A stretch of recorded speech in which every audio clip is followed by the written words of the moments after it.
And pangarap niyo po ba na sila po ay makabalik ng Pilipinas, no? O sa kanilang pamilya. And kung naaalala niyo, ayun, James Mosot, no? Yes, meron daw, no? Kung naaalala niyo po, no, yung aking unang-unang YouTube, no? Yung Nalabat Per Site Ka Na Ba? Pag pinakinggan mo 'yan, ina-address ko 'yan sa mga OFW mostly, no?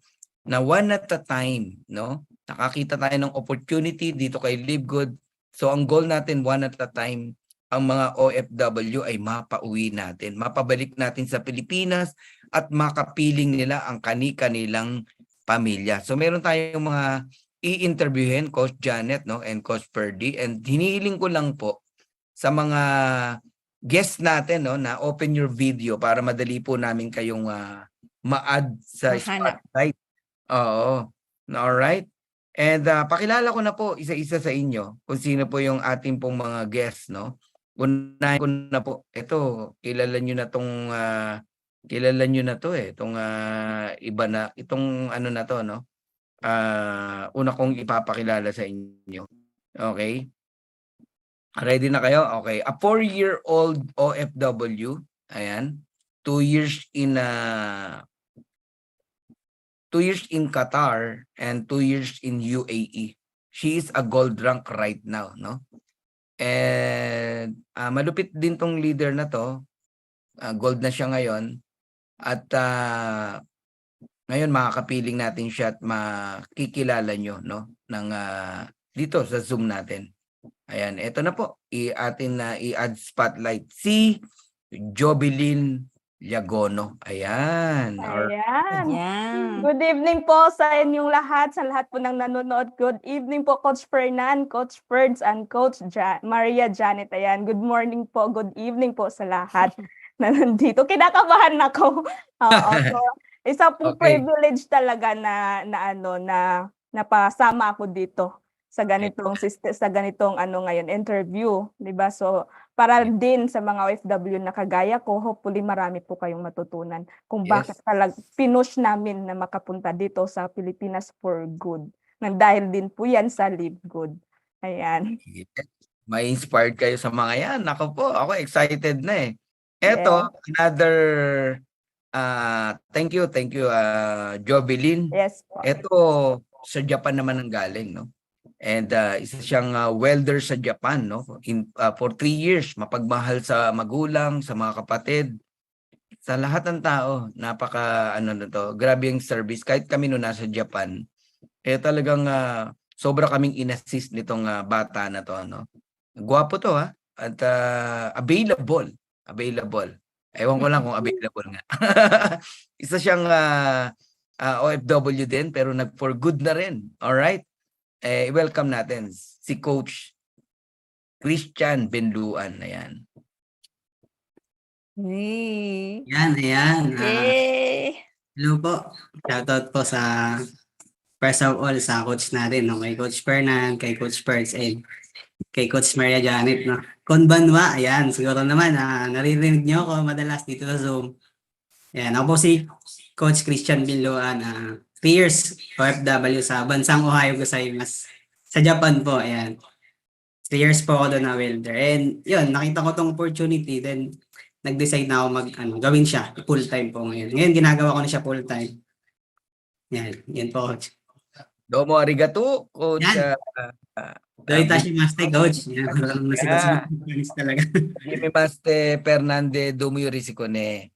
Alright. Yeah. And of course, atin po nga ipakilala, hindi pa nag-open ng video yung isa. Okay, paki-open Joanne yung video mo para ano. So pakilala ko na sa inyo, ito kilalang kilala niyo talaga. Naging guest natin to noong January 18. Okay, 4 years in Saudi, 1 year in UAE. And she's already a platinum, no? Platinum na siya. So please welcome our leaders na from Leyte, Mary Jane De Vera. Ayan. Ayun, no? Good morning, Dreammakers Worldwide! Ayan. So, good morning po, Coach Fernan, Coach Perds, and Coach Maria Janet. Ayan.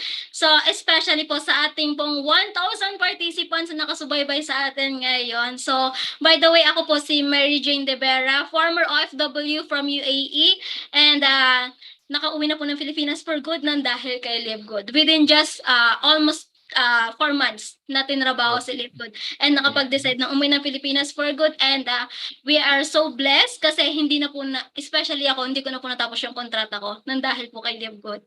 So yun po, malaking blessing po talaga. Especially maraming salamat din po na mabagyan ng pribilehiyo na makapag-talk dito sa Dream Makers Worldwide. So thank you so much po, Coach Fernan. Thank you. Dagan salamat sa imo, Mary Jane. And itong si Jane, no?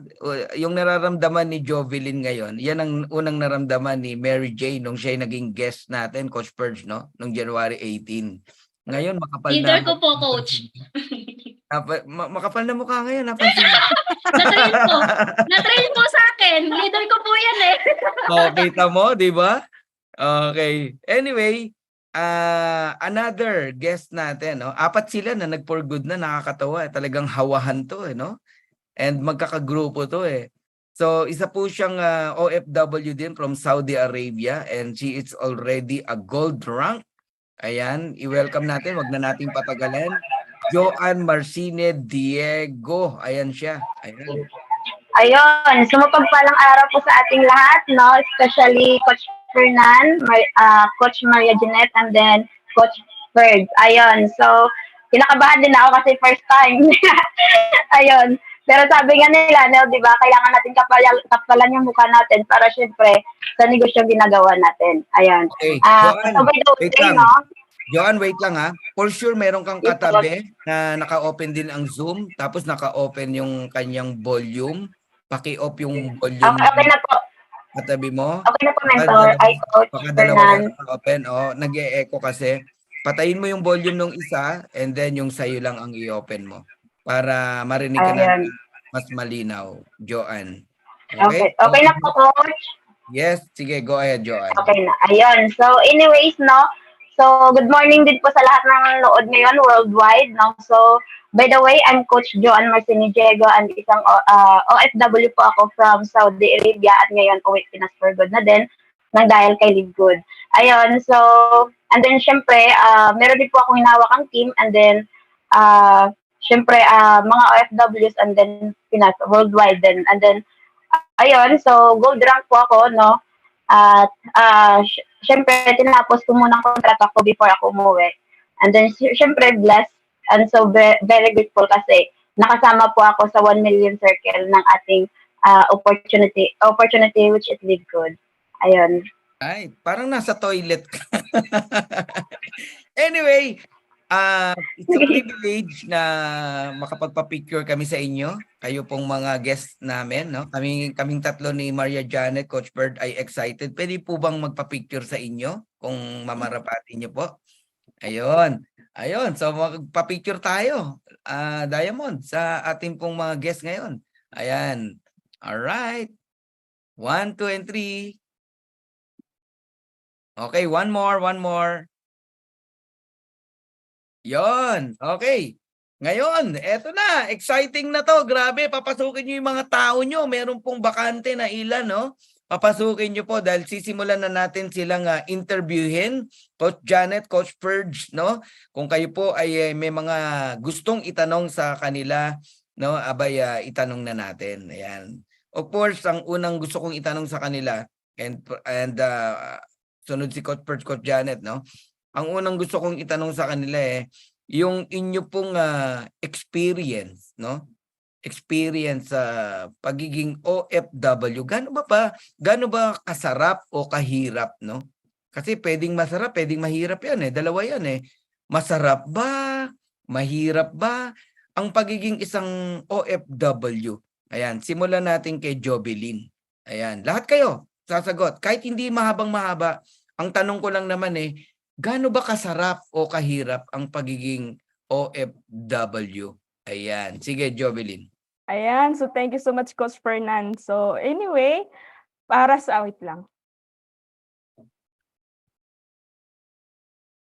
Sige, Job. Malinaw naman yung volume mo kanina eh. Ba't biglang parang nawala? May napindot ka yata. Nawala, hindi kita marinig, Job. Kanina malinaw. Nung meron kang inayos, medyo nawala siya. Okay. So muli nating pakinggan si Job, no? Ano yung experience niya sa pagiging OFW? Gaano kasarap o gaano kahirap? Sige, Job. Go ahead. Ayan. Halika. Thank you so much, Coach Fernan, sa sa tanong. So, para sa akin dalawa yung masarap. Alam mo kung masarap kasi nakakatulong ka sa pamilya mo, naibibigay mo yung mga pangangailangan nila. Pero ang mahirap is ikaw yung nagsasakripisyo. Oo. Kasi yung nga sabi nila na maganda lang sa pakinggan ang pagiging isang OFW. In reality, na kami po ang nandun sa abroad is sobrang hirap po. Kasi swerte-swertihan lang po kung magkakaroon ka ng magandang amo. 'Di ba? Kasi ako sa loob po ng 4 na taon is minalas po ako sa pangalawang abroad ko. Nagkaroon ako ng tatlong balik sa agency kasi hindi ko kinaya yung una kong amo, yung pangalawa kong amo, tapos yung pangatlo, wala akong choice eh.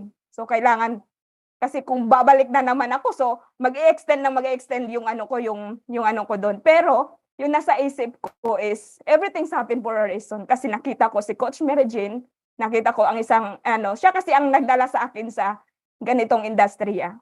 Oo, mahirap, grabe. Sobrang hirap yung naranasan ko doon sa UAE compared sa Qatar. Sa Qatar kasi, first timer ako, so okay yung naging amo ko kasi alam niya na bilang isang first timer, siyempre nag-a-adjust sa akin, nag-a-adjust din ako. Pero nung napunta ako sa UAE, yung sabi nila maganda nga daw sa UAE kasi open country, pero kabaliktaran yung nararasan ko doon. Kasi lahat ng dinanas ko doon sa Qatar, hindi ko naranasan ko lahat sa UAE. So naranasan ko na isang business, isang araw kakain. So yung tambak-tambak na trabaho kasi nagkaroon kasi ako ng unang amo, medyo mahigpit sa pagkain. Yung kailangan trabaho muna bago pagkain.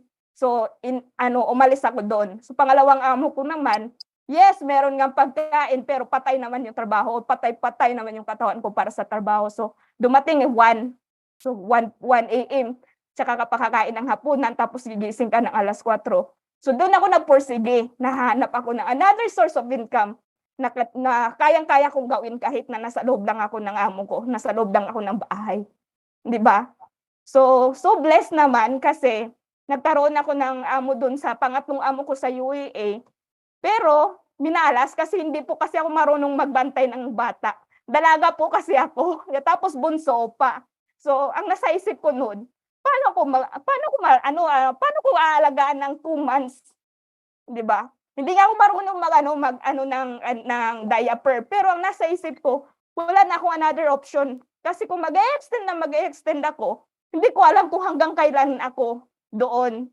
Kasi probably sana by August matatapos na yung kontrata ko sa first amo ko. Yun nga, minalas. So bumalik tayo sa agency. So nag-start ako sa pangatlong amo ko December. Oo. Sobrang hirap kasi nga nag-a-adjust ako. So nung time na pauwi na din ako dito, doon ko nakita si Live Good. So talaga hindi ako nagdadalawang isip na na maghanap ng umiyak na si Coach Mary Jane. Oo.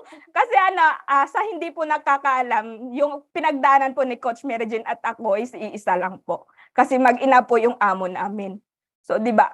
So, yung time na naghahanap si Coach Mary Jane ng another source of income kasi yung sitwasyon niya is kabalik-kaano naman din sa akin. Yung parang nag-intact yung sitwasyon namin, parang nagsama. Kasi siya breadwinner. Ako hindi naman talaga masasabi na breadwinner, pero parang hindi ko maaako na makita yung mga pamangkin ko na nanghihingi sa akin. Kapatid ko. So, 'di ba, hindi mo yun maaako bilang isang kapatid. So, ang naiisip ko palagi makakatulong lang, pero nandun na ako sa point na hindi pwedeng tulong lang ako ng tulong, kailangan tulungan ko din yung sarili ko. 'Di ba? Paano ko matutulungan sila kung ako mismo wala akong narating sa buhay? Hindi pwedeng hindi ko minamalit yung pagiging isang OFW, lalong-lalo na sa loob ng bahay. Pero yung nasa isip ko is hindi ako habang buhay ganito. Tumatanda ako eh. So yun ang palagi kong inisip, kaya nung the moment na naghanap si Coach Mary Jo ng another source of income, kahit mahal, sinunggaban namin. Kasi nasa point na kami noon na nasa point na ako na alam mo yung hindi pwedeng ganito yung buhay namin na na abroad, uwi sa Pinas, abroad na naman. Hindi pwede. Kasi baka ma-expire po yung mattress ko. Pinapatuwa ko lang kayo. Seryoso na kayo. Okay. Jovelyn, i-reserve mo yung iba mong sasabihin, pero grabe, dami nakaka-relate sa'yo, no? Actually, ako, naiyak na din ako, pinipigilan ko lang, no? And yun, tama ka raw, kabayan, no? And yung apply mo, umiyak na, no? Si Mary Jane, magkasama pala kayo. Yes Okay. po. Oo. And mamaya yung question namin sa inyo na another topic na kung paano nyo na convert yung inyong situation into good opportunity. Okay, punta tayo kay Christian, no? Christian, gusto ko naming marinig, no? Masarap ba ang pagiging OFW? Gaano kasarap, gaano kahirap? Ano ang masasabi mo bilang 3 years na welder OFW sa lugar ng Japan? Go ahead. Yes po, sa akin po, para sa akin, both po, naranasan ko. Okay po doon kasi yun nga, nakakapagbigay, nakakapag-provide, nakakatulong sa sa pamilya, tapos sa kapatid, sa kuya, ganun.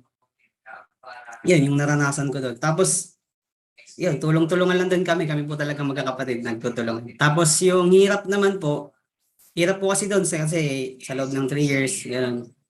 Papasok po kami doon. Sa po kasi ako sa barko, shipbuilding po.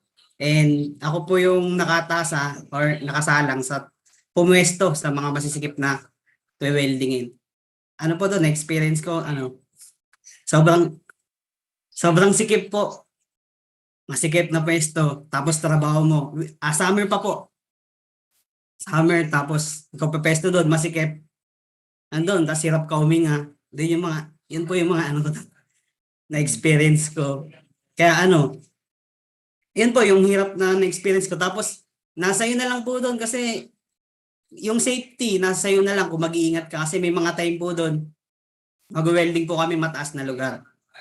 Nagkakabit naman po kami ng safety na. Ako po kasi meron po fear of heights. Ganun. Tapos sa mataas na lugar, mga fifth floor, ganun something. Mag-welding kami. Habang nag-welding po ako, siyempre, nanginginig po yung kamay ko sa takot, ganun. Yung iba hindi takot, pero ako takot po kasi.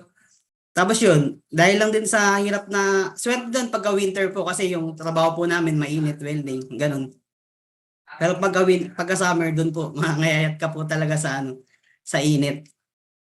Opo. Swerte na lang din po kasi nabigyan ako ng opportunity na makapag-abroad. Hindi ko naman pinag-pray ko talaga na makapunta doon. Maganda kasi nakatulong sa pamilya, gano'n, nakatulong sa mga kapatid. Tapos, yun lang din, nag-decide lang din ako na coach, nung nakita ko ng opportunity, pinag-pray ko po talaga na dumating tong Live Good, inaral ko, gano'n po. Tapos, yun, nag-decide na ako na gawin siya. Tapos, mahirap po talaga coach kasi sa 3 taon, paulit-ulit lang po yun na gano'n nangyayari sa akin. Eh, malay mo lang, bigla kang sobrang sikip po ng pwesto, may himatay ka doon, mawalan ka ng malay, hihilahin ka na lang sa paa mo, hindi. Ganun po. Kaya sabi ko, hanggang kailan na maganda naman yung malaki yung sahod po doon sa bansang Japan. Pero nag-decide lang din po ako na hanggang kailan na ganito po yung gagawin ko. Kung may opportunity naman, available naman po. Parehas lang, may hirap po kasi, pumili lang din ako ng gagawin ko na meron. Kasi nagiging successful naman ako sa lahat ng ginagawa ko. Masipag naman po ako sa trabaho. Why not hindi dito sa opportunity na to, nabigyan ko ng oras na darating yung time magiging successful ako. Kasi sa mga trabaho po, madalas hindi po talaga ako ma-absent. Wala po akong late, absent, ganyan. Yun, kahit ano lang din ang pagmamahal mo sa company, once na may nagawa kang mali, suspend ka nila. Ganun po yung na-experience ko before sa mga other company ko. Madalas po 3 years ako sa mga employment po ako, ganun. Wala po akong absent. And ngayon, why not? Para naman sa sarili ko, magtrabaho ako para sa sarili ko. Yun lang po yung coach. Thank you. Grabe, nakakasikip ng dibdib ah. Tutuloy pa ba natin to? Dalawa pa lang yung nagsasalita ah. And Prisia, Joya, nakaka-relate ako sa situation. Naranasan ko rin yung nasa Qatar ko. Mahirap talaga magtrabaho. Gutom. Naiyak tuloy ako, sabi ni Josephine. Daming nagko-comment dito ha. Good evening, Coach Fernan. Para sa akin po, hindi ganun kadali ang buhay sa ibang bansa. Ex-abroad po ako from Riyadh, Saudi. 3 months lang po ako kasi hindi ko kinaya. At umuwi na lang ako. At ngayon, na-meet ko si Live Good. Parang nabuhayan ako uli at nagkaroon ng pag-asa sa buhay. Si Rosalinda Petal Corin, siya po yan. Ang dami ang daming comment dito. Okay. So nakakadalawa pa lang tayo, isang question pa lang to. Okay, punta tayo kay Coach Joanne. Coach Joanne, masarap ba, madali, anong experience mo sa abroad, sa pagiging OFW? Okay. Ayun. So, katulad din kay Coach Jubilin. So, masarap tsaka mahirap. Kasi syempre, ako po, single mother po ako. Meron pa akong isang anak. So, yung reason why nag-abroad po ako, hindi ko naman talaga pinangarap. Kung yung iba, pinapangarap nila mag-abroad kasi sabi nga ng iba, masarap daw ang mag-abroad. Mayaman daw kasi. Pag nasa abroad ka, mayaman ka daw. Marami kang pera. So, hindi ko po pinangarap na mag-abroad kasi sa base sa mga naririnig ko sa mga kapitbahay namin na nag-abroad is minamaltrato ng amo. So, hindi ko po yun pinangarap. Pero nang dahil po sa hirap ng buhay, no, nangyari, kumbaga, grinab ko po yung opportunity na mag-abroad, lalo na po nung pandemic. Kasi walang-wala po, especially may anak po ako na maliit. So, nag-decide po ako na mag-abroad, no, nang dahil sa pera. Kasi lahat naman tayo, problema pera talaga eh. Aanin man natin na kasama yung pamilya natin kung wala tayong pera, wala tayong trabaho, useless din, no? So, yun, masarap siya kasi syempre nabibigyan ko sustain ko po yung needs ng family ko, ng anak ko. Pero sobrang hirap, deep inside talaga sobrang hirap. 'Di ba? Ayun, iyak na ako. Ayun, so why kasi syempre ako po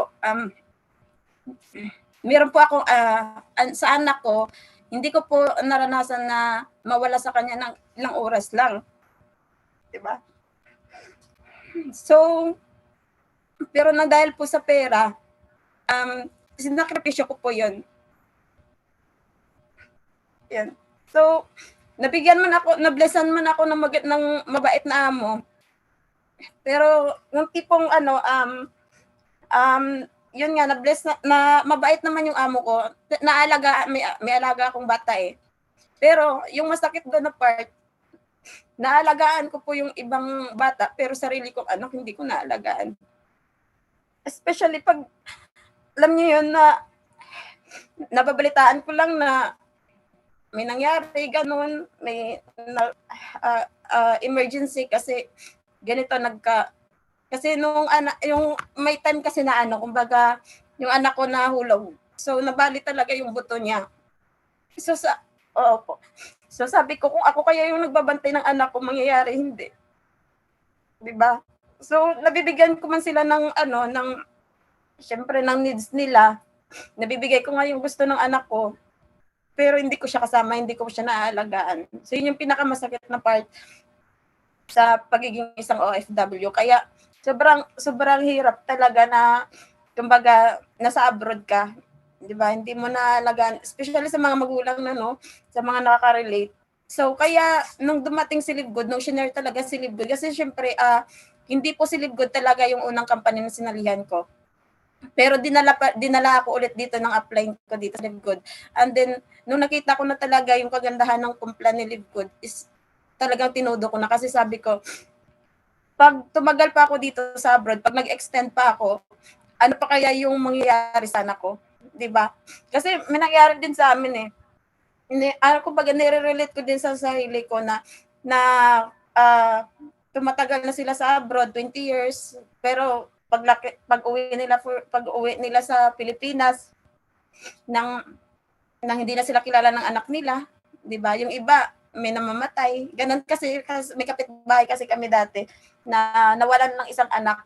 Isa lang yung anak niya pero nawala pa dahil sa abroad, nasa abroad siya, hindi niya nababantayan yung anak niya, 'di ba? So sabi ko, paano kung ayaw ko na mangyayari yun sa akin, 'di ba? Kaya talaga tinuduhan ko talaga si Live Good. Sabi, yung ano ko lang talaga noon, nung hinahawakan ko lang, as long as hindi ako napapatayan ng wifi ng amo ko, hindi ako titigil. Di ba? Opo. Ayun lang, Coach Fernan. Ay, grabe, no? Hirap nun, no? Mawalay ka sa baby mo, tapos mabalitaan mo na may nangyari. Ewan ko, parang kung ako, lilipad agad ako nun, uwi na ako. No? Kahit na anong mangyari. Ang hirap, grabe. Kaya lang, siyempre may kontrata. Hindi ka pwede basta-basta uuwi, no? Ang nag-iiyakan na po ang mga tao rito, no? Dito sa mga tagapakinig natin, no? Grabe po ang mga comment dito. Naiyak na ako tuloy, from Efren Alejandre. Nakakayak naman mga experience nila, coach. Papunta na naman ako ng work. Grabe ang iyak ko kasi nakaka-relate ako much. Ayan, si Dina, Guanlao, Gracia Reyes, OFW po ako dito sa Saudi. Ramdam ko po ang hirap na dinadanas nila. Grabe, pero yung mga mahirap, malayo sa pamilya, ayan, masaya kasi mabigyan natin ng pangailangan ng ating mga anak. Pero tapusin ko lang ang kontra ko. Magpo-for good na rin ako, gagawin ko na full-time si Ligod. Naiiyak ako kasi may mga bagay na relate ako. Ayan, si Kent Bayer, tulo din ng luha niya. Ayan, si Papay Benito, umiiyak din, no? Si Dina, ang bigat daw ng dibdib niya, grabe, tulo luha. Ayan. Oh, pakitulungan po si Go Wide Pass. Hindi raw niya tayo marinig, no? Newbie siya. Mukhang hindi niya naklik yung audio wifi. Go Wide Pass ang name niya sa Zoom. Yes po, coach, mahirap kung doon na tayo sa umpisa po, excited. Pero kung doon ka na, hindi mo na malaman ang yung nararamdaman. Homesick sa pag-alala sa sarili. Sabi ni Orlando Crisostomo. Grabe luha ko habang naguhugas, sabi ni Rosemary. Oh, grabe naman yan. Alice, kasi Queen, nasubukan ko po mag-abroad. Ang hirap po, especially pag may anak na maliit. Sobrang sakit sa kalooban. Kaya saludo ako sa mga OFW, lalo sa mga nanay. Kaya ito na si Live Good, ang instrumento ng Panginoon para madami tayong matulungan. Kaya wag tayong magsawang ikwento si Live Good hanggang sa makarating sa mga taong karapat-dapat. Ay, relate po ako, coach, kasi maliit pa baby ko. Hindi ko iniwan, kaya relate po ako. Yan, si Pearl Diaznes. Yung kanina si Alice kasi Queen, no? Ayan. Okay. Sakit na sa dibdib, oh. Ang dami rito. Grabe, coach. Naiyak talaga ako, primo. Ayan, masakit sa dibdib po, LB. Sobrang relate ako, coach. Single mom, super challenging, coach. Sabi ni Geraldine. In Phoenix, bakit ganito topic? Guys, alam nyo, no? Hindi nyo lang alam, napakarami pong OFW na kailangang maabot nitong opportunity na to, no? Para maintindihan nyo na hindi to pera-pera lang, no? It's a matter of life, no? Life and death, sabihin na natin, no? Alam mo, sa isang simple sharing, awakening to sa lahat, no? Sa isang simple sharing, pwedeng may mabago ang buhay dahil sa pag-share mo ng opportunity. Huwag yung tignan ang Live Good lang sa $25. Huwag yung tignan ang Live Good sa spillover lang, no? Imaginein mo sa bawat taong ma-sharean mo, pwedeng makapagbago ng buhay.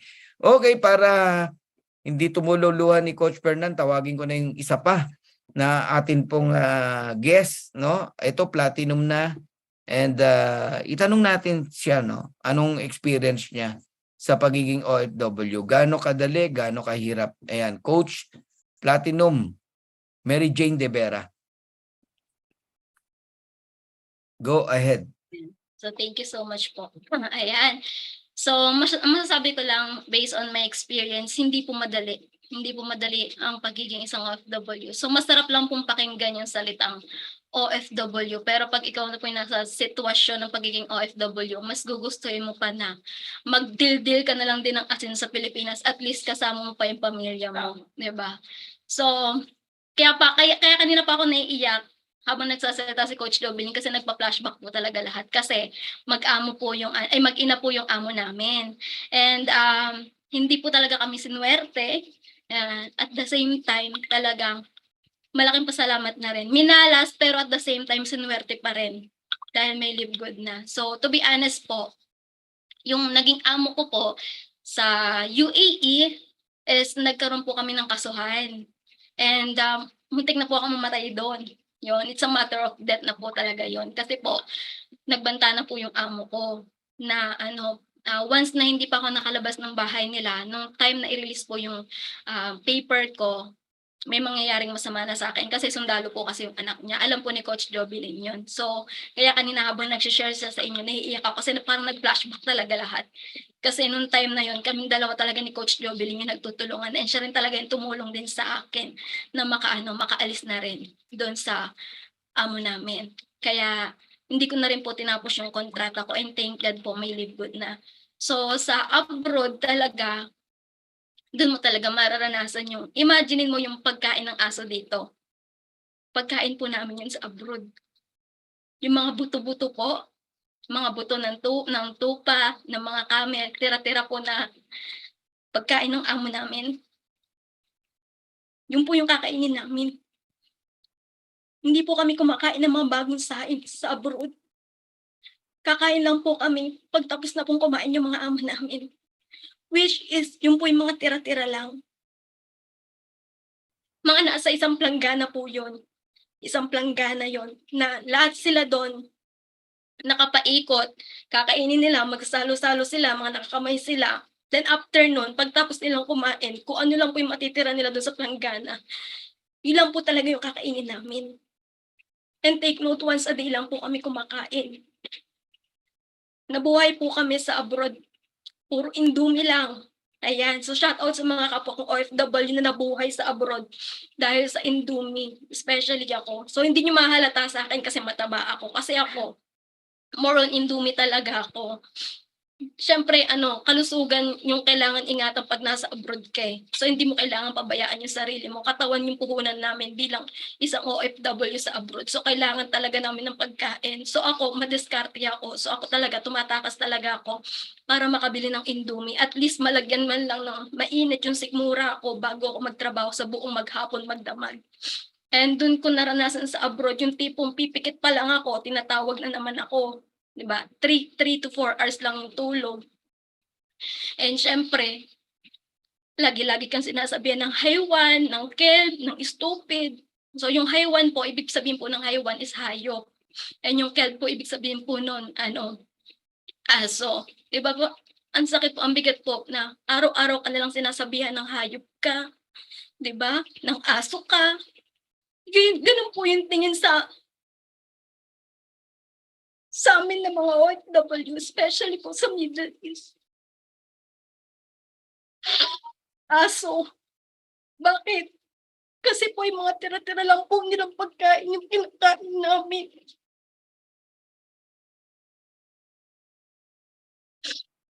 Ganun po kababa yung tingin ng mga amo namin sa amin bilang OFW. But at the same time, syempre laban para sa pamilya, para sa pangarap. Para sa sarili, di ba? Magpatuloy lang hanggat di pa nakikitang matagumpay yung sarili, yung pamilya, patuloy, laban lang.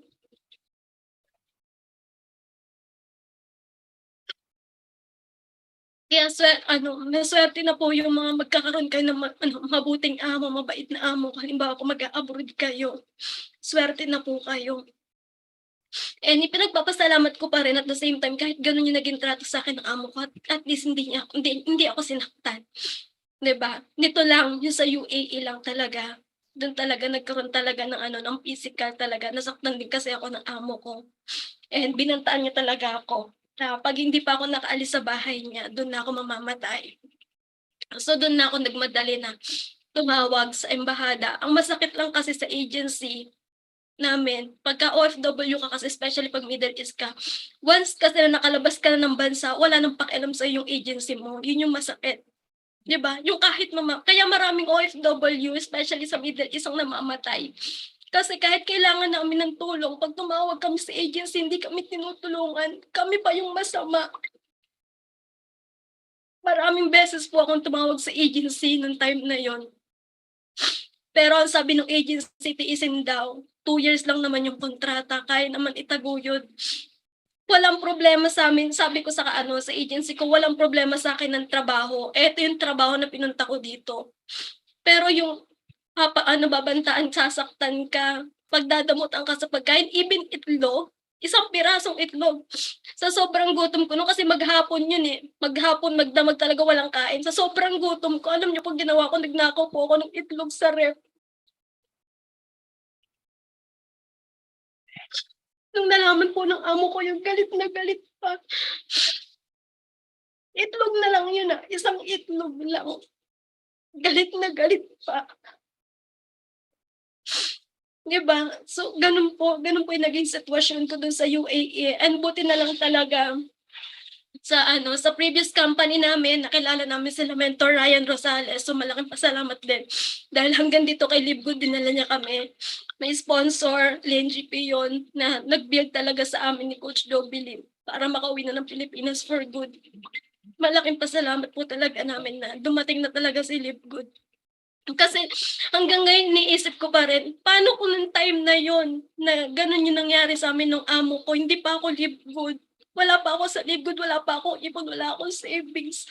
Saan ako pupulutin?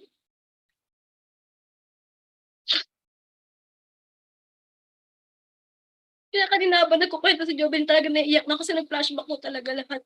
Nakita ko po kasi yung sitwasyon ko. Kitang-kita ko po, nag-flashback ko kasi talaga lahat yung sitwasyon ko doon sa UAE. Kaya anong time na na-release kagad yung papel ko galing po sa embahada ng UAE.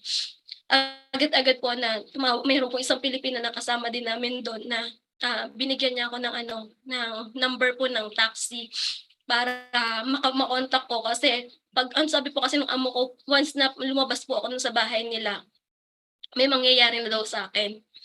So ako, ang ginawa ko, habang nag-e-empake ako ng gamit ko, tinawagan ko na po yung Pilipina. Sabi ko sa kanya, lalabas na ako ng bahay ng amo ko. Kailangan may taxi na paglabas ko. So yun, paglabas ko po ng bahay ng amo ko. Ang masakit pa nga doon, pinagtulakan pa ako eh. Binato niya pa talaga yung mga gamit ko, binuhos niya talaga. Hindi po talaga tao eh, hayop po talaga yung turing eh, diba? So paglabas pa lang po ng bahay ng amo ko, buti na lang po dumating na po agad yung taxi. And buti na lang po ng time talaga na nasa Livegood na ako kasi yung pera ko po na kinikita sa Livegood, naipon ko po. Yun na po yung pinambili ko ng ticket. Magkano po yung ticket ko? Pumatak po siya ng 30,000 in pesos. Yun. So buti na lang po talaga may Livegood. So kaya mapapayo ko po sa mga kapwa namin OFW, ito na po yung magandang opportunity natin. Huwag na po natin hintayin na maranasan nyo pa yung mga naranasan namin. So, ayun po. Thank you so much po, Coach Fernand. Sorry ha. Sorry talaga. Mga hayop yung mga employer na yan, no? Grabe. Ay, nako. Oh my God. Grabe. So, ang daming comment dito ha. Talagang nag-iiyakan yung mga tao natin. Pasensya na ho. Importante itong topic na to, no? Para makita niyo yung halaga ng buhay, no? Na pwedeng mawala, no? Yung panahon, yung oras na i-google nyo sa pagiging OFW. Okay sana kung maganda talaga yung nagaganap eh. Okay yun, no? Pero kung hindi, naku. So, ang daming pwedeng pagkakitaan sa Pilipinas kahit hindi Livegood. Ang dami. Mabubuhay ka kung talagang marunong ka lang, no? Nakakasama lang ng loob kasi talaga, no? Naghanap ng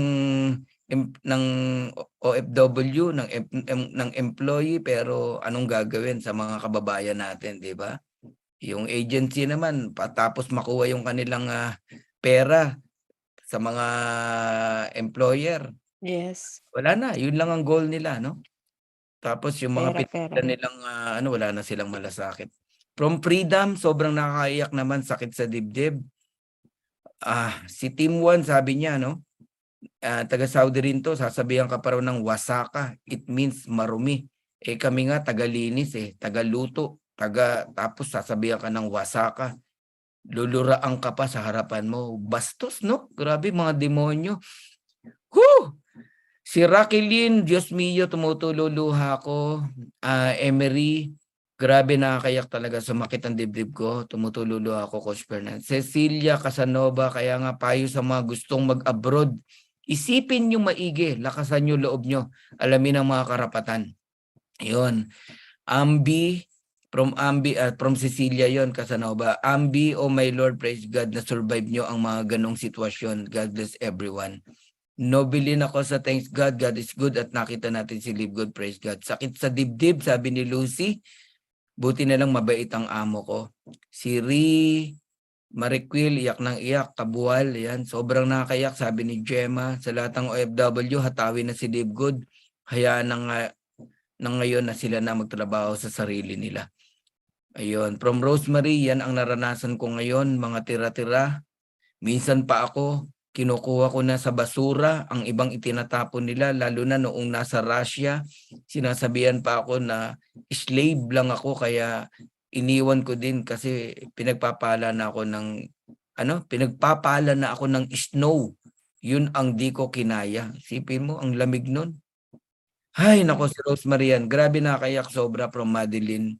From Pearl, Diasnes, awa ng Diyos, mabait naman yung amo ko dati at Royal Blood, ang mga boss ko, mabait sila. Di ko naman po talaga na-experience ang ganyan. That's true, hirap ang buhay. OFW, mapalad lang kami, nasa ospital at pag kami nalas po ay pwedeng ma-rape ang mga kasambahay. Sobrang hirap ng buhay. OFW, kahit sa Panginoon. I believe may mga may experience na ganyan, no? Hirap na lang ikwento, no? So, let's change the question, the topic, no? And at least nakita nyo po, no, na hindi po madali ang maging OFW, hindi po lahat masarap ang buhay, di ba? Pero dito naman tayo sa positive, pero gusto ko magtanong na si Coach Per at si Coach Janet. Go ahead, Coach Perdy. Sige. Yan. Medyo baguhin natin yung mood naman. Anyway, no, thank you for sharing and relate. Maraming nakaka-relate and talagang God is good, no? Dinala tayo ni Lord dito sa Live Good. Anyway, yung tanong ko, iba naman to, no? I believe, no, bago kayo mag-abroad, when you decide to go abroad, di ba? Kahit papano, meron kayong nilabas na pera, no? Ewan ko kung may nagsanla pa yung iba, may binentang ganito, di ba? Kasi maraming tao, 3,000 lang nga si Live Good, 600 pesos na nga lang ang subscription, pinoproblema pa, no? Pero ito, no, mag-a-abroad ka, malalayo ka sa pamilya, tapos ganun lang yung mangyayari sa'yo. How much did you spend bago ka mag-abroad para makaalis, no, ng bansa at magtrabaho sa inaasam-asam mong trabaho na I don't know how much yung sweldo, na kung papalaring ka, bahala na, kung maganda, bahala na, di ba? Pero gumastos ka pa rin di ba, bago ka umalis. Magkano yun? 3,000 lang ba? Di ba? Sa Live Good kasi, we're just offering 3,000 or 8,000 plus for 1 year na, di ba? Na pinoproblema pa ng karamihan. Ito, para makapagtrabaho, magkaroon ng sweldo, ng ganitong magkano mang nasweldo na yan, ang layo sa pamilya, ang hirap ng trabaho, pero ang nilabas mo, magkano? Yun. Yan ang tanong ko sa iyo. Sino gustong sumagot? Mabilis lang yan. Kasi marami pa kaming tanong sa inyo. Meron ba naglabas ng pera? Ano po, Coach? Hello, Coach. Ako na lang po sasagot, Coach. Para yung nagastos ko dun, Coach, sa nasa 100 to 150,000 po. Pa-Japan. Wow! Nagawa, Coach, lang po, nangutang lang din. Nangutang sa home credit, ganyan. Tapos sa mga Interest yun, ha? May interest yun. Pa yun. Lakas na interest sa home credit. Ang laki na interest. Nangutang po. Tapos nung pagdating ko naman po ng Japan, yun po yung inuna kong bayaran para matapos. Kasi malaki po, inuna ko agad, binayaran ko po agad. Pero marami po rin yung Coach na pinagdaanan, tulungan po talaga kami magkakaroon. Ayun po, nasa 100 to 150,000. Overall na po yan. And nabot po ako, Coach, ng 2 years para po may mga swerte, 6 months, mabilis ganun. Ako 2 years kasi inabot din po ng pandemic. Na-delay din po kami. Kami po yung survivor ng pandemic. January 2, parang January 3, sarado na po yung embassy. Nakalis po kami January 2. Kinabukasan, sarado na po. Ngayon, kaya Babe, no? Kaya ano rin po talaga, blessing din po talaga na Meron pang gustong magdagdag sa ano na yan? About expense na-spend nyo bago makaalis? Yung ginawa nyo ng paraan talaga? Jane? Actually, sa Middle East po, wala po talagang binabayaran. All expenses po talaga ng agency yun. Pero kasi ako, before ako mag-apply bilang DH, nag-apply po ako ng skilled. Kasi po, graduate po ako ng nursing aid. Na-applyan ko po talaga pharmacy assistant. Pero ang hinihingi po kasi sa akin is 65,000. And syempre, mahirap po yung buhay sa Pilipinas. Kaya hindi po talaga kinaya. Kaya bumagsak po sa DH, sa Middle East. And wala pong expenses doon pagka po DH po sa Middle East. Unlike po sa Asia, malaki po kasi pagka sa Asia eh. Yun po. Pero Si Evangeline Chanco, kahit nga ako sabi niya, DH lang, umutang pa ako, 15% ang tubo. O yan, si Team 1 naman, Elma, ng Saudi, 30,000 kasama bahay. Ayan, si Rodolfo, wala pa 20,000 sweldo, sabi niya. Ayan. Okay, sige Coach Bird, ano yung gusto mo? hindi, yan. Okay na yan. Okay na. Iba pa. Alright. Sige, pwede na 'yon, no? Coach Janet, can you add another meron ka bang gustong itanong sa kanila? Yeah, okay. Change the vibration kasi masyado na tayong talagang mabigat. Grabe. Wala yung mata mo, Janet. Oo nga, kasi nakaka-relate ako sa kanila. Like, grabe, lalo na yung safety issue ni Coach Christian, yung welder. Yun yung ibang, yung difference ng ibang country. Like, hindi kayo pwedeng mag-citizen, right? Dahil under temporary worker permit kayo, di ba? So, una yung health issue. Tapos yung kay Joanne, yung iniwanan yung anak, ay grabe yun. Nakaka-relate ako doon. So, kaya ako, naiyak. So, change natin yung vibration, no? So, ang question ko, lights on or lights off? Ikaw ba yan, Kuya Bunda? Araw may iba. Hindi, ganito. I-change natin yung vibration. Ngayon, given all those, yung mga, yung mga hugot natin, no? Yung rason. Ano naman ang nag-inspire sa inyo para gawin ang Live Good? Alam na namin yung grabe masyadong malalim. So, ano naman yung nag-inspire na talagang gagawin ko ang Live Good? Meron bang Sinong tumagot? Jobelyn. Ayan, yes. Sa akin po talaga is pamilya, especially parents ko. Kasi medyo may edad na din, 'di ba? Especially talaga yung papa ko kasi may time talaga na pag hindi na kayang huminga, talagang nagpapa-hospital na.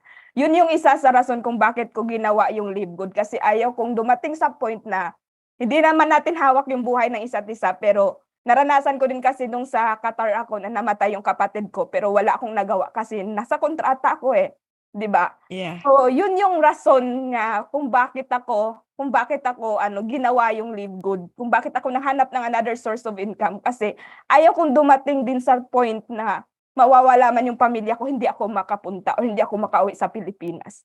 Yun yung isa sa rason talaga kasi kaya mas maganda din talaga para sa akin din, para din sa aking sarili, para naman hindi ako pwede na tumanda ako dun sa abroad.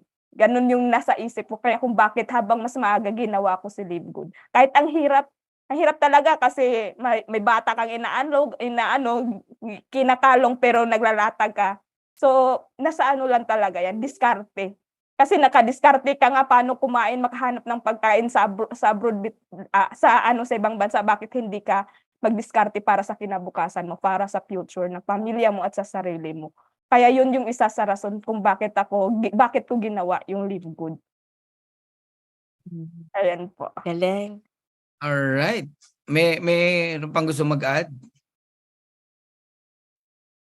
Okay, eto gusto kong natin, no? Sagutin niyo to doon tayo sa conversion ng after nung situation nyo, no?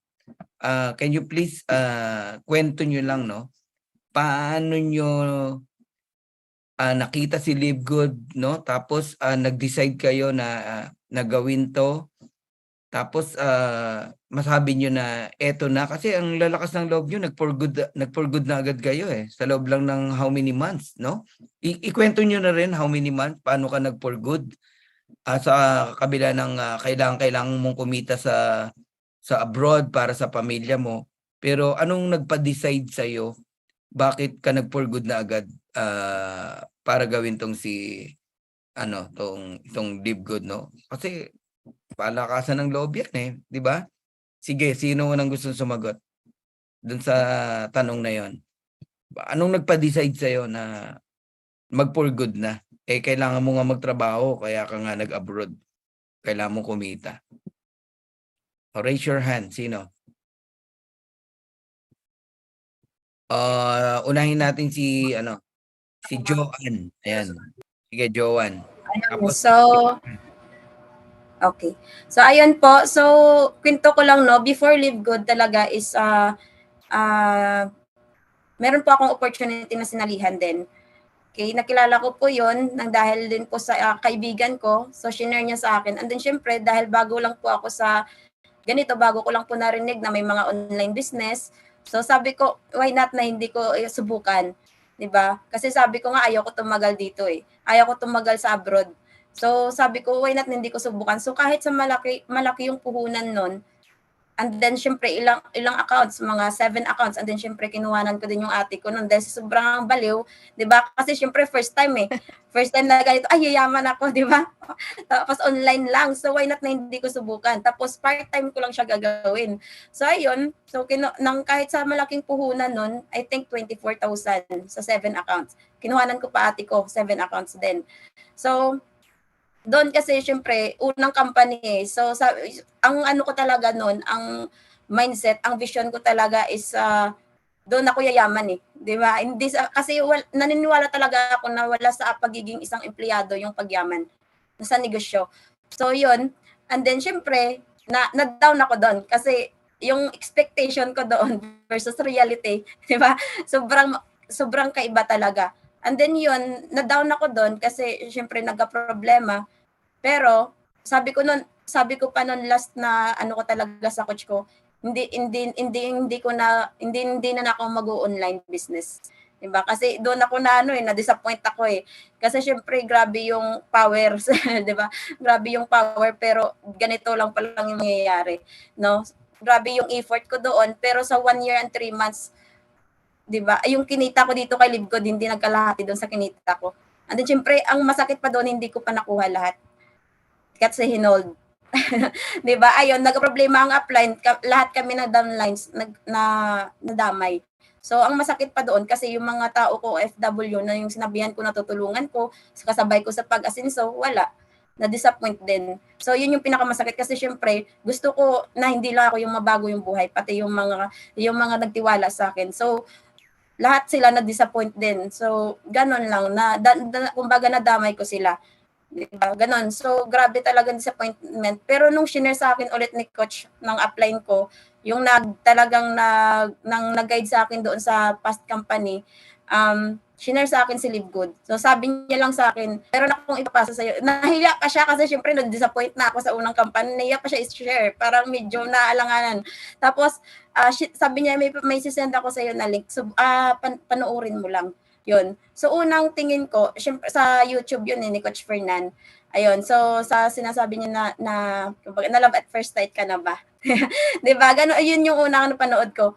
Then, syempre, nung una ko talaga siya napanood, sabi ko, grabe talaga. Napapaluha pa ako habang pinapanood ko yon. Di ba? Sa sobrang na-inspire ako. So, ang ginagawa ko sa sobrang baliw ko sa pinanood ko noon na kay Coach Fernan na video, bawat share screen niya, ini-screenshot ko yon. Ganun ako kabaliw. So, sabi ko and then syempre, yung maganda doon is 3,000 pesos lang yung ilalabas na puhunan. Naglabas nga ako ng malaking puhunan sa past company ko. Why not kay Live Good, di ba?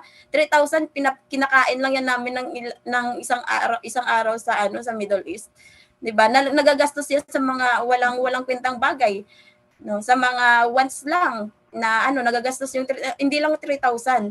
'Di ba? So why not, sabi ko, hindi ko subukan. Tapos yung ang ganda ng Kumplan is ang nagandahan ko doon, yun nga, yung sa puhunan, and then syempre sa Kumplan na lahat talaga kikita. Lahat may potential na kumita. So sabi ko talaga sa sarili ko, paano pa kayo pag trinabaho ko?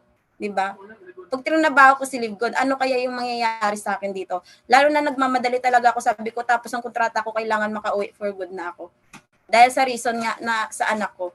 'Di ba? Yun yung reason ko. So why talaga na ano, kahit andyan yung amo ko, kahit binawalan ako na pag andyan kami, hindi ka pwede mag-cellphone, yun yung sabi ng amo ko. Pero ginagawa ko, bahala na, 'di ba? As long as hindi ako napapatayan ng wifi ng amo ko. Na minsan nga napagkakamalan na akong buang eh. 'Di ba? Kasi nagsasalita sa CR, kasi naglalatag sa CR harap ng salamin, 'di ba? Kung anong tsura, kung paano 'di ba? Kasi sa sobrang ganda ng Live Good. Ganun po ako kabaliw dati. Kaya na-hit ko po yung gold rank in just 2 months. Diba? Wow, Ganun wow. po. And then syempre, na-income ako in just sa first month ko 33,000 plus ata yon. And then sabi ko, pag trinabaho ko pa to na tinuduhan ko pa to ng tinuduhan, so ito na yung mag-uuwi for good sa akin. Diba? Kasama ko pang anak ko, kasama ko pamilya ko, nabibigay ko yung gusto at kailangan nila. Diba? Hindi lang kailangan, gusto. And then syempre sa sarili ko, wala na akong among tatrabaho, wala nang among magbabantay sa akin, wala nang among magdidikta sa akin, 'di ba? Hawak ko yung oras ko. So sabi ko, why not dito tuduhan ko kay Live Good? 'Di ba? Ito na yun eh. Ito na talaga. Sabi ko, ito na. Kasi syempre, $1 kaya mo makuha eh. 'Di ba? Nabibinta, nandoon na agad sa GCash, 'di ba? So and then syempre na kumbaga bumalik yung talagang ko na makatulong talaga sa mga katulad kong OFW, kasi halos lahat ng OFW na nakakausap ko talaga is mas grabe yung nila pinagdadaanan sa amo. So, talagang na-open ko sa kanila, din syempre nagtitiwala sila sa akin kasi lalo na pareho kaming OFW. So, pinaparamdam ko lang din sa kanila kung ano yung kinagandahan ni Live Good at bakit kung paano naging totoo si Live Good. 'Di ba? Kasi syempre sinashare ko lang sa kanila yung income ko, totoo na 'yun. 'Di ba? Trabahuin na lang talaga. Okay? Alright. Ganun po, Coach Fernan. Thank you, Joanna. 2 months gold, no? Grabe. And nung na-hit mo yung gold at kumita ka ng 33,000, nag-decide ka na pwede ka na mag-for good. Dahil Yes alam po. mo na pagka mas na ibigay mo yung best mo, lalo na, di ba? Higit pa doon ang pwede mong kitain. Congratulations, Joanne, no? And may learning dito sa mga hirap na hirap mag-invite meron ako nakitang tip, no? Before you give the video, no, na any video na gusto niyo ibigay, video man ni Coach Purge, ni Coach Fernan, o kung kanino man, makipagkwentuhan ka muna. I-share mo muna yung opportunity. I-share mo muna yung situation, no, na nangyayari sa iyo ngayon, na bine-bless ka or kung ano man. Basta anything na meron kayong kwentuhan. Then pagka na siya, ready na siya, send the video. Hindi yung basta ka na lang magsisend. Nagigets mo? Kaya minsan nagiging suntok sa buwan, basta ka lang nagsisend. Pero sa nakita ko dito, kay Joanne, no, nag-approach muna sa kanya yung apply niya, yung nag-invite sa kanya, and then tsaka sinend sa kanya yung video. Nung na-send yung video sa kanya, napanood niya, nakarelate siya, kuha. 100% sign up, di ba? Kaya nag-member si Joanne. Nakita ko lang yun, yung point na yun. Kaya may nakukuha talaga sa mga video, no, sa mga YouTube natin, no. Pero ang tip, maganda makakwentuhan mo muna yung mga kakilala mo, then hindi basta nagsesend ka lang ng video na para kang scammer, no. Ganun ang nangyayari. All right. Anyone na gustong sumunod? Ganon din na tanong, no? Ano yung nagpa-decide sa iyo na mag-for good na? Anong level mo o sitwasyon mo na during Live Good? Nagli-Live Good ka, then bigla ka nag-decide, teka, magpo-for good na ako. Bakit? Ano yung nagpa-decide sa iyo? Anyone? Ay, Christian, ikaw pala yung nagtaas din ng kamay. Okay, go. Yung coach, yung maging channel of blessing sa katulad ko, lalo mga OFW na ganito na bawat sessionan ko, yun, mababago po yung buhay nila. Tsaka kung mauunawaan po natin yung kagandahan ng compensation plan ni Live Good, yung matching bonus po, yung 5 generation dip, sobrang laki po kasi talaga yung kitaan po sa ganun. Kasi sa lang din ko, sa pamilya, hinahabol ko lang din kasi yung time na gano'n, na hindi naman sila habang buhay na ganyan, na bata na hanggat maaari, andyan pa sila, di ba? Ma-enjoy nila na kung magiging successful dito, 'di ba? Nakikita ko naman yun na magiging successful talaga ako dito. Mas maaga na may enjoy nila yung time na yun pa kasi dito ko lang din coach na narinig na yung pangarap pala ng magulang ko dahil sa kahirapan, 'di ba? Dahil naman lahat naman po tayo may pangarap pero dahil sa kahirapan po na sasantabi po natin yun. Dito ko lang po nalaman na pangarap po pala ng mama ko na dream country niya po pala yung Japan. Dito ko lang din nalaman sa negosyo. And yun lang din po yung deepest way ko, family po talaga. Kasi inahabol ko yung time na gusto ko yung parana sa kanila, yung magandang buhay. Kasi yun, gusto ko lang din coach na maging matuldukan po yung kahirapan ng buhay namin. Kasi di naman po kami ganun kayaman, ganun. Gusto ko lang din po na maging sa pamilya. Kasi blessing talaga coach yung ganito ako yung nabigyan ng ganitong mindset mag-isip. Yan, blessing talaga kasi wala naman sa amin coach na business minded mag-save ganun. Siguro may reason bakit na natuto ako ng ganito. Yun lang din po coach. Nung ko lang din, kinumpute ko lang din doon kung pinapabalik po ako doon actually sa Japan kasi maganda talaga yung performance ko doon. Sinabihan nga din po ako doon ng yung boss namin doon, sabi niya. Parang yung nagpaalam na po ako, parang malungkot sila doon lahat. Sabi nila, you did well. And minsan lang siya magsabi ng ganun sa mga tao niya. Pinapabalik po ako doon actually. Pero ako talaga nag-decide na gawin si Live Good full time kasi yung oras. Kasi yung pera kikitain pero yung oras hindi na po talaga yung mababalik once na nawala sa iyo po. Yun lang po coach. Kaya nag-decide po ako. Realization, no, yung kay Christian, no, hindi man ganun pa kalaki yung kinikita niya sa Live Good, no? Pero nakita niya na pag tinrabaho niya to, kaya niyang kitain yung kinikita niya sa Japan, no? Malaki-laki po ang sweldo ni Christian sa Japan, no? Ang dami na rin naming kwentuhan yan. Kaya lang yung hirap, yung situation na nakita nyo na, di ba, ang panahon doon, kung di sobrang lamig, sobrang init, no? Tapos yung kanyang kinikwento kanina na nasa isang maliit na lugar, siguro nasa isang maliit na lugar ka, nakahiga ka, nag-acetylene ka ng di ba? Nagwe-welding ka. Apakahirap talaga no? Hindi ganun kadali, no? Pero he is confident, no? Na mag for good dahil alam niya ang Live Good good sa kanya, no? Direction para yung alam mo yon yung kanyang mga magulang mapadali yung deepest way niya na maibigay, no? Maipasyal sa Japan ang kanyang pamilya at maibigay yung mga kagustuhan ng kanyang pamilya. Thank you, Christian. You can add Jobilin, Mary Jane. Ayan. Sige. So, thank you so much, Coach. Sa akin, kaya ako nakapag-decide talaga na mag-for good is pagod. Pagod, puyat, tapos ayaw kong dumating yung point na doon na ako tumanda sa pag-a-abroad. Alam mo yung dumating na sa point na tulong lang ako ng tulong, tapos sino ang tutulong sa akin? 'Di ba? Doon ko na-realize So sa loob na na hindi magkasama naman po kami Coach Juan sa dating kumpanya. So medyo malaki-laki din po yung namin doon na na pera, pero the moment na nagkalabuan na yung team ni Coach Ryan, kasi under po kami Coach Ryan dati sa another company. So the moment na nagkalabuan na is talagang din parang nawalan na din po ako ng pag-asa. Kasi nga malaking doon pero nung time na pinakita sa amin na okay, pasok kayo sa Zoom kung may tawag dito, kung may time. Pero sa time kasi ng 7 dito sa is 5. So 5 nagsiuwian na yung mga alaga ko. So busy na talaga ako niyan, prepare sa mga hapunan nila, pero nagagawan ko po ng paraan. Minsan sa YouTube. Tapos minsan pumapasok ako, doon ko na-realize na maganda ang Live Good kasi sumugal nga ako doon sa 24K, almost sumabot din kami doon ng 100K kasi yung pabago-bago yung sistema kasi lumalabas ng ganitong system na naman, another system, another kitaan na naman. So syempre bilang isang OFW, gusto mong makapag-for good. So lahat, kung ano ang offer sa isang kumpanya, lahat kukunin mo. 'Di ba? Sino nakaka-relate? So ganun talaga kami ni Coach Mary Jane kung sinabi na ganitong system na naman, tapos na kami doon sa 8 na kitaan. So dito na naman sa 8 na tawag dito, another rank. So ang ginawa namin, labas talaga na kami ng labas ng pera kasi nga ang plano talaga namin is makapag for good na.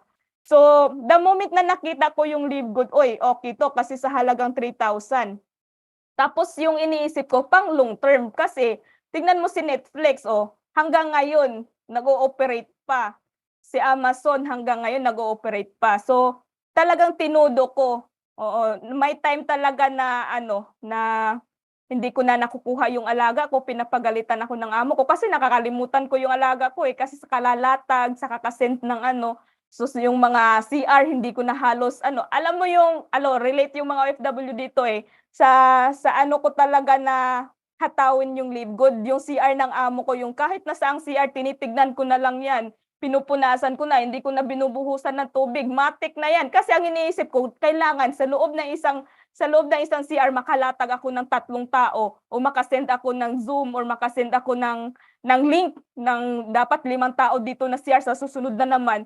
So, instead na ginawa kong part-time, 'di ba? Ginawa kong part-time yung negosyo pero ginawa ko siyang full-time doon. Ginawa kong part-time yung pagiging isang OFW ko doon. So, napapabayaan ko yung mga alaga ko. So, the moment na naging gold na ako, so nagkalabuan din kami ng amo ko kasi pinauwi niya ako na hindi pa tapos yung kontrata ko. So sa akin naging naging lakas loob ako na okay, ito na yung chance ko. 'Di ba? Everything happens for a reason kasi pinauwi niya ako na kahit na hindi tapos yung kontrata ko. So why not? Nandito na ako sa Live Good, gagawin ko na lang yung Live Good. 'Di ba? So again, hindi din naging madali yung pag-uwi ko kasi hindi siya bumili ng ticket sa akin from Cagayan to Mindanao. So buti na lang may Live Good, nakabili ako on the spot ng kasi ang ko, kita ko sa Live Good is nasa GCash. So on the spot ako bumili online ng ticket, tapos yung bagahe ko sa mo yung porsigido na talaga kung uwing-uwi na ako. So binayaran ko yung bagahe ko mahigit 7K. Sa Live Good ko lang po yun kinuha.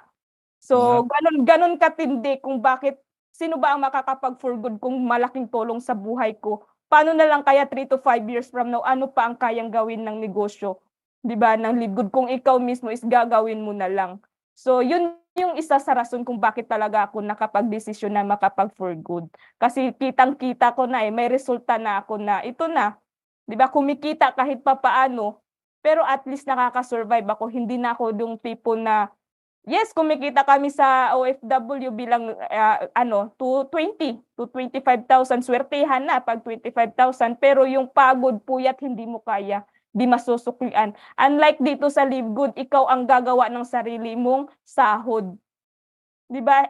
At saka nasa time pa din, may sarili ka ng time, wala ng amo na sa'yo. Magsasabi na ganito, ganyan. Dito Dito pala ng sweldo, no? Yes. 20 to 25. My God.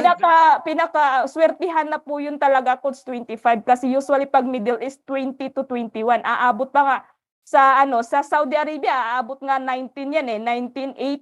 Parang ganun, 19.8 oo. Depende sa palitan kaya talagang mas pinursige namin dito sa Live Good kasi ang laki. Kahit papaano kumikita kami monthly. Si Coach Mary Jane kumikita na monthly 20,000. So bakit pa kami pupunta sa abroad? 'Di ba? Oo, so ayun lang. Saka alam mo na pag nagsipag ka, higit pa doon ang kitain mo, di ba? Kaya mong i-predict yung income mo sa Live Good sipag lang ang katapat di ba? Pero syempre kung maghihintay ka lang, don't predict 2,047.50 na segue pa yun no? Yung hindi nagwo-work, yun yung nagpe-predict ng Pag nagwo-work ka, mape-predict mo yung income mo. Can you add, Jane, yung nag-decide sa'yo na mag-Live Good, na for good na? Ayan. So, what made me decide na mag-for good? Yung pong sitwasyon ko doon. Aside from that, syempre, napansin ko po kasi maganda po yung pamalakad ng community po under po nila Coach Martinel Dagasdas, Coach Trick Zaizon Quezon, especially kay Coach Ryan Rosales and my direct upline kay Linji Peyon. So maganda po yung pamamalakad nila sa mga tao. And talagang sila po rin talaga yung nag-build din sa akin and nagpalakas din ng loob sa akin. Kaya nga dumating talaga sa point na sa CR talaga naglalatag talaga ako. Ayan. So, yung tipo talagang mayat maya nagpapaalam sa amo kahit lagi kami nag-aaway ng amo ko, nagbabangay ng amo ko, makapaglatag lang talaga ako sa CR. Ginagawa ko talaga. So, yun yung nakapagpa-decide talaga sa akin na makauwi ng Pilipinas for good. And doon ko rin po na-realize, pag talagang win-workout mo, tinrabaho mo talaga si Live Good, talagang mas malaki pa talaga yung kikitain namin kaysa sa abroad eh. Kasi ako, naranasan ko kumita ako sa weekly ng 11,000, 13,000. Imagine nyo sa weekly pa lang po yun. What if Pakiulit? sa weekly po, nung nasa abroad po ako, nasa UAE po ako, habang ginagawa ko siya sa CR, kumikita po ako ng 11,000 to 13,000 weekly Oh. po.